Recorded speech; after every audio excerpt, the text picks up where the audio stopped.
Everyone's chasing pleasure. Scroll a little more, stream one more episode, hook up one more time. Feels good, right? But what if I told you that's exactly how they want you to feel? Not happy, not fulfilled, just distracted enough to never realize you've been domesticated. You see, the greatest form of slavery today doesn't come with chains. It comes with dopamine. That video isn't about conspiracy theories. It's about a silent war you didn't even know you were fighting. A war for your attention, your thoughts, your very sense of freedom. And the scariest part, you might already have surrendered voluntarily. What Aldous Huxley predicted in Brave New World isn't our future anymore. It's our present. But don't worry, because once you see it, you can't unsee it. And by the end of this video, you'll understand why pleasure is the most dangerous trap of all and how to finally break free. So if you've ever felt like something's wrong with this modern freedom, stay with me. What I'm about to show you might just change everything. They told us we were free. No chains, no cages, no dictators barking orders. But look around how many people actually feel free. Stuck in jobs they hate, glued to screens that dictate how they think, drowning in debt they never really understood. This is what Huxley feared, not a brutal dictatorship, but the illusion of freedom wrapped in comfort and distraction. Most people imagine a dystopia like Orwell's 1984, cameras on every corner, torture chambers, censorship. But the truth is far more seductive. In a world that looks free, nobody resists. Why would they, when they're happy? That's the genius of it. Make them feel like they're choosing, when in reality, every choice was carefully planted. And so, the chains became invisible, no longer forged by iron, but by habit, dopamine, and convenience. While Orwell warned us of fear, Huxley warned us of pleasure. And if we're brave enough to ask which world we're in, we may find ourselves a little too close to Brave New World. But let's look closer. It's tempting to believe we live in a world far removed from But when Aldous Huxley wrote Brave New World, he wasn't just inventing a fantasy, he was issuing a prophecy. In his world, people weren't controlled by pain or violence, but by pleasure, sexual promiscuity, drugs, and technological distractions. Sound familiar? Look around. We're not being beaten into silence. We're being entertained into submission. Streaming platforms autoplay the next episode. Notifications buzz like rewards in a casino. Pop culture encourages us to chase quick. Dopamine hit scroll, swipe, consume. This isn't just lifestyle, it's conditioning. And while Orwell imagined boot stomps and gulags, Huxley warned us that too much comfort could be just as deadly to freedom. Not by force, but by numbing. The illusion of freedom is far more powerful. When people are sedated with pleasure, you think you're choosing to binge-watch for hours. But are you? Or are you following patterns that were carefully designed to keep you docile, distracted, and disconnected from deeper thought? That's the brilliance of this subtle control. It's disguised as convenience, as modern life. And while many still see Brave New World as fiction, it's becoming a manual, not in secret, but in plain sight. The tools of manipulation today are far more elegant than chains algorithms, micro-rewards, endless feeds. And just like that, the gates to the prison were never closed, because no one tried to leave. But something changed in Huxley's vision. Let's talk about that. At first, Huxley believed his dystopia was a distant threat, a warning, not a prediction. But after witnessing the horrors and technological leaps following World War II, he changed his mind. The tools for control were no longer theoretical. They were being developed, refined, and tested. The line between fiction and reality began to blur. He saw how pleasure, not fear, was quickly becoming the most efficient way to control people. Not through brute force, but through consent. That's what terrified him. The masses would walk into their own servitude willingly, all because the chains were That's when the illusion of freedom became his central obsession. He realized the manipulation wouldn't come through dictatorship, but through programming, both technological and psychological. And when paired with sexual promiscuity, drugs, and technological distractions, this programming could make people not just obedient, but happy to obey. That's a terrifying kind of control. When you thank your master, imagine someone who's always connected but never present. Someone who feels free because they can choose what to watch but not whether to watch at all. Huxley saw that coming, and while his early skepticism faded, his urgency grew. What changed his mind? is exactly what inspired thinkers like Skinner to a CTBF. Skinner was not a movie villain. He was a scientist who believed in the logic of human behavior. But like any good experiment, his findings were used for much greater purposes. With operant conditioning, Skinner proved that human behavior could be shaped with reinforcement. And guess which reinforcement was most effective? Pleasure. It's simple. Reward behavior with something pleasurable, and it will be repeated. Do this on a large scale, with an entire population, and control becomes invisible. This is how the addiction to likes, dopamine, and validation was born. Not with chains, but with red hearts flashing on the screen. This is Skinner in the 21st century, and few realize it. He dreamed of a utopian society where people were conditioned from birth to follow patterns that would ensure order. But this kind of utopia requires sacrifices, autonomy, critical thinking, discomfort. All of this needs to be eliminated for the programming to work. And if you no longer feel discomfort, maybe you're already conditioned. Add to that the culture of sexual promiscuity, drugs, and technological distractions, and Skinner's model becomes a perfect plan for governments and corporations. It's not just about reinforcing actions, but about erasing resistance. And if pleasure works better than fear, then the next step is to test all of this en masse. Huxley wasn't just imagining a grim possibility, he was forecasting a method. He believed an elite class, a technocratic oligarchy, would experiment with the masses the same way Skinner experimented with rats. Except this time, the lab was the entire world, and the reward, pleasure, sexual promiscuity, drugs, and technological distractions. No need for guns when everyone's smiling. These weren't crude, forced experiments. They were subtle, sophisticated. Want people to comply, offer them ease, make rebellion uncomfortable, make conformity feel good. Algorithms learned your desires before you did, and by feeding you exactly what you crave, the system conditions you to stay where you are, numb, obedient, entertained. Skinner thought this behavioral control could lead to a better society. Huxley saw something more sinister, the destruction of the human spirit disguised as progress. When you experiment on a population with pleasure, you don't just control their actions, you own their attention, their dreams, even their perception of freedom. And the scary part, we signed up for it. We click "I agree" without reading a word. We trade privacy for convenience. We choose comfort over truth. It's not science fiction anymore. The experiments are living, the subjects, you and me. But it doesn't stop there. Let's talk about the drug that made escape feel divine.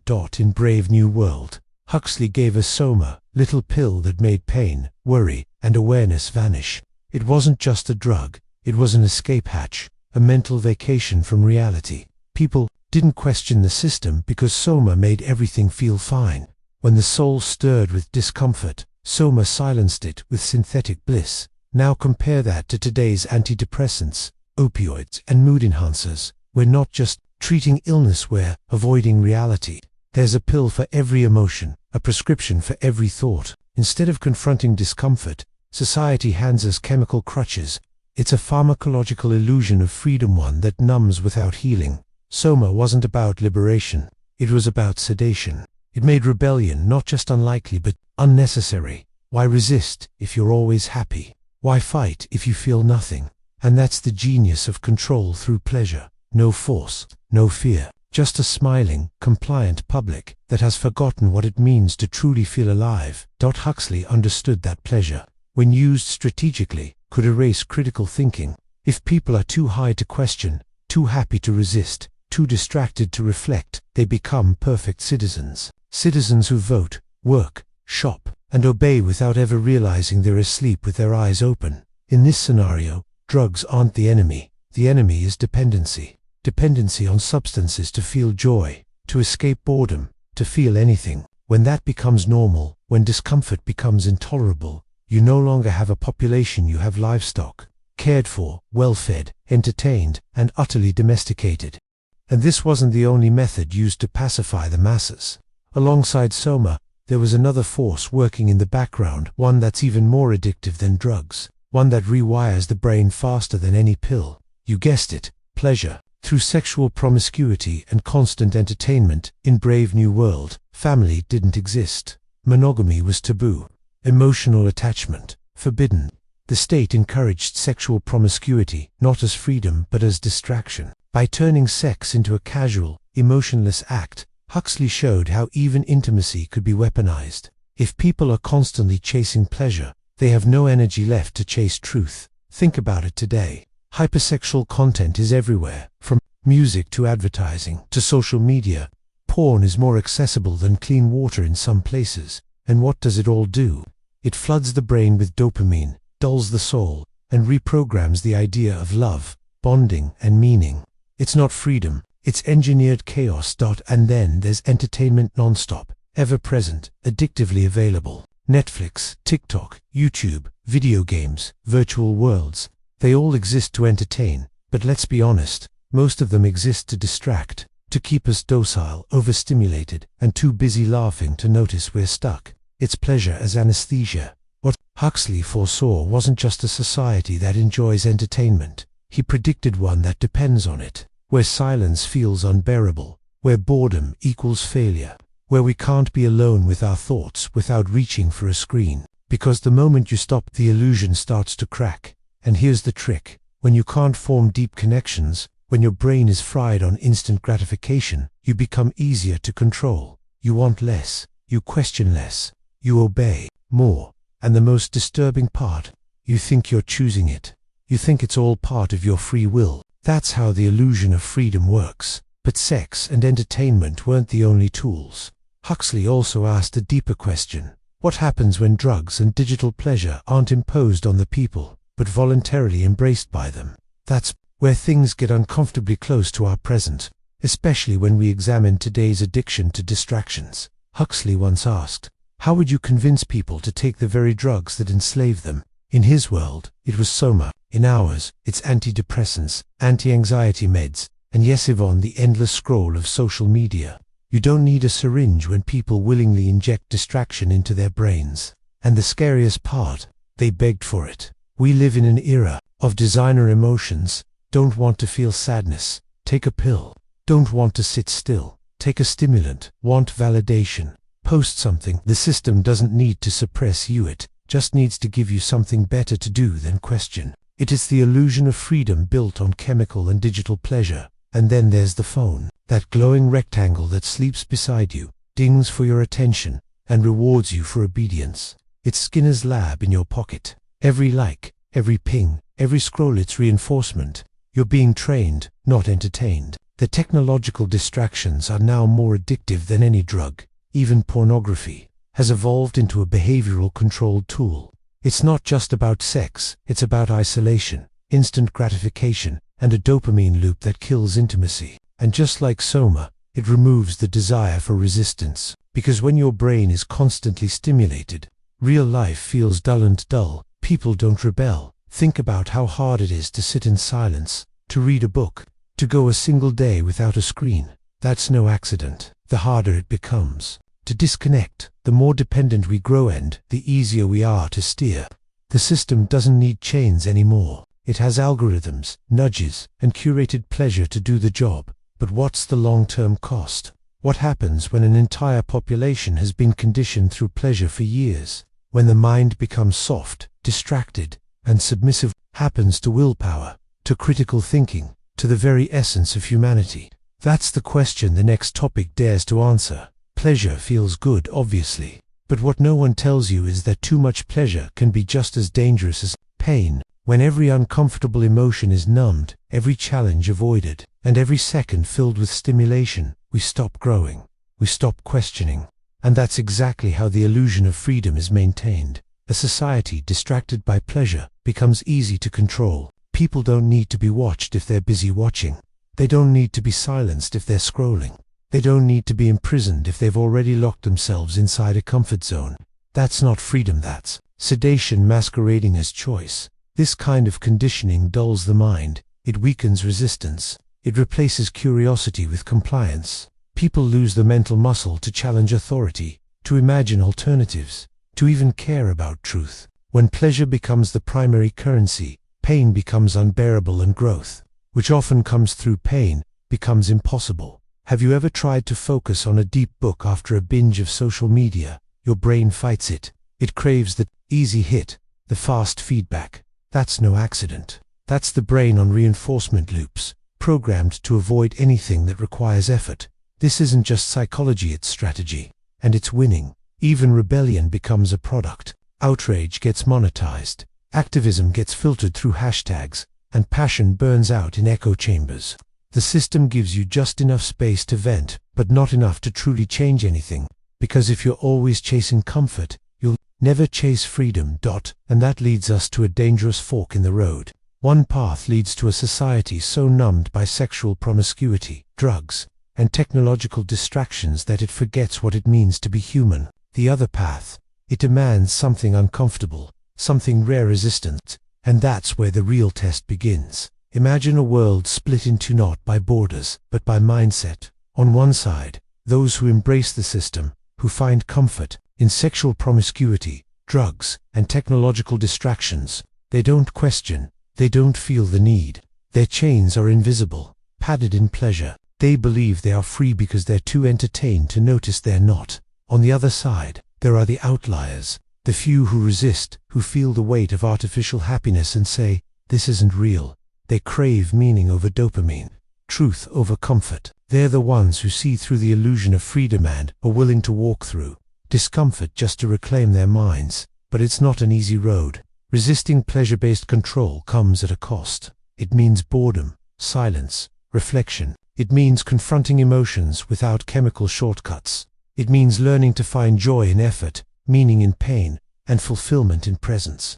That's not sexy, but it's real. Frederick Douglass once said, "A man who is content with being a slave has given up what makes him human." That's the crossroads we're at. Will we choose synthetic pleasure over organic freedom? Will we trade our soul for stimulation? Or will we reclaim what it means to think, to feel, to be? This future split isn't science fiction, it's already happening.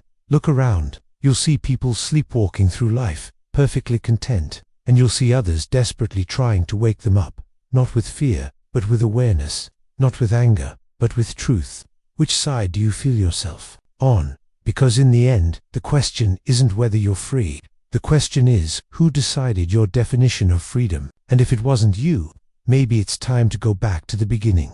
To ask what Aldous Huxley said, what we've all been too distracted to see for ourselves. So, are you really free, or just well-trained to feel free? That's the question no one wants to ask because deep down we're afraid of the answer. But now that you've seen how pleasure, distractions, and dopamine are used as tools of control, what are you going to do with this awareness? Will you keep living on autopilot, or will you unplug, reflect, and reclaim your mind? Look around. How many people do you know are trapped in loops of instant gratification? Are you one of them? And more importantly, do you want to be? It's not about rejecting pleasure. It's about no longer letting pleasure own you. The moment you choose discomfort in service of truth, you begin to break the chains one thought at a time. Now, I want to hear from you. What's the one distraction you're ready to let go of? What part of this modern slavery hit you the hardest? Drop it in the comments. I read everything. And if you want to keep learning how to escape the traps set by this brave new world, make sure you hit that subscribe button and turn on notifications. Let's wake up together.